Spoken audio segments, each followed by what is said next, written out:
When optimizing a model, you want to only have the geometry where you need it and have localized detail. And sometimes that means that you need to reduce geometry in other areas where it's not needed. And I've found a good tool for this is using 4-point triangles. Now that's just a term that I've used, but it's really a 4-point polygon, but it's in the shape of a triangle. And one example that I can show on this head is right here. This is in the shape of a triangle right here, but this extra point right here makes it a 4-point triangle. Okay, so what I thought we could do is take a look at creating 4-point triangles to help reduce geometry. Now in this head, we need we need a fair amount of detail in the face, but back here we're not really needing this much detail to create this shape for the head. So what I can do is come over here and grab these 3 points and weld them together. And I'm just going to get rid of, I'm slowly getting rid of lots of geometry here. Okay, knowing that this is a subpatch object, I'm not really getting rid of 2 polygons, I'm really getting rid of 18 polygons. I'm getting rid of 18 polygons for every pair that I get rid of.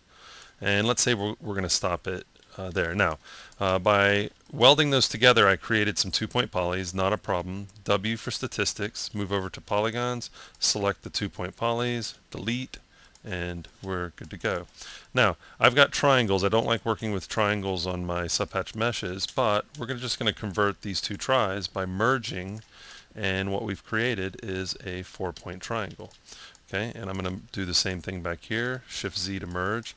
So what I've done is gone from 4 polygons to 3 to 2.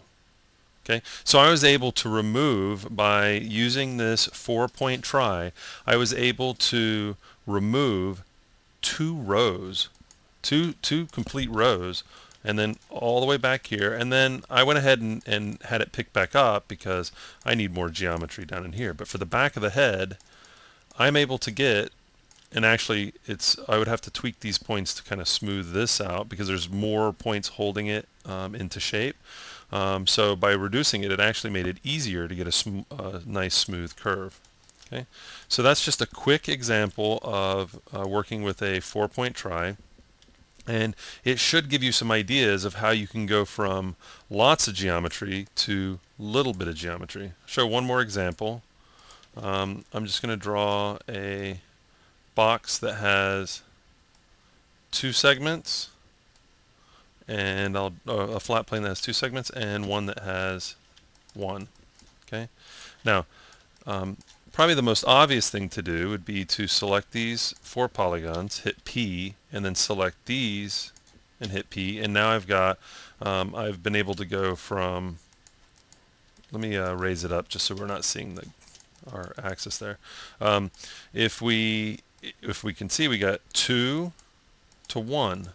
Okay, so we were able to reduce down from 2 rows down to 1 row. But then we introduced this triangle, and it's really not necessary. I'm going to undo. Let me raise this up just so that we're not seeing the black line cutting through. Okay, so let's do the same thing. We'll create the 4 points to make a polygon. Instead of making this a triangle, I'm just going to select this and weld it together. So now we've got all quads, okay, all 4-point polys. So it's just another way of working. It allows me to reduce down from 2 rows to 1. Very similar to what I was doing here. Okay, just wanting to reduce the geometry and taking advantage of this 4-point try, or it's just a quad in the shape, a 4-point polygon in the shape of a triangle, and it allows us to reduce down from 4 to 2. Okay, so we're going from 4 polys to 2 polys. We have the transition point, which is 3, but it's just one transition point, and then we're good to go. And it's a good way of reducing geometry in areas that you don't need it.